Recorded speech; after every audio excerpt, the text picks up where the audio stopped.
La Côte d'Ivoire a été une colonie française de 1893 jusqu'au 7 août 1960.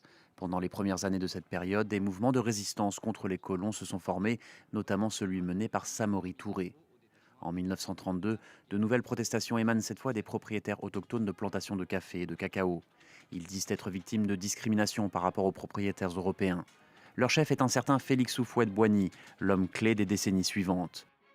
En 1944, il fonde le syndicat des planteurs africains. Il est considéré comme charismatique et donc dangereux par Paris.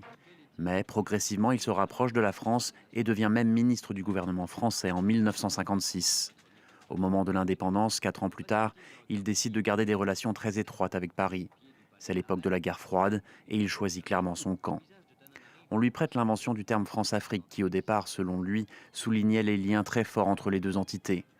Au fil du temps, la signification de ce terme a évolué. Désormais, il désigne plutôt les relations opaques et malsaines qui peuvent exister entre Paris et certaines élites africaines dans les anciennes colonies françaises. Ici, à l'image, on voit Félix Houphouët-Boigny dialoguer avec Jacques Foccart, l'homme qui incarnera la France-Afrique à l'Élysée sous différents présidents.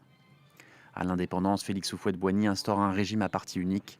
Pendant 3 décennies, le développement économique est réel, mais ensuite, il sera freiné par la chute du prix du café et du cacao sur le marché mondial.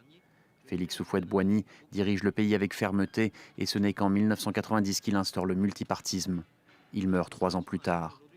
Depuis son décès, la Côte d'Ivoire a connu plusieurs moments de grande tension et notamment la crise post-électorale de 2010-2011 qui a fait plus de 3000 morts. Aujourd'hui, la croissance économique est de retour, mais le climat politique n'est pas entièrement apaisé.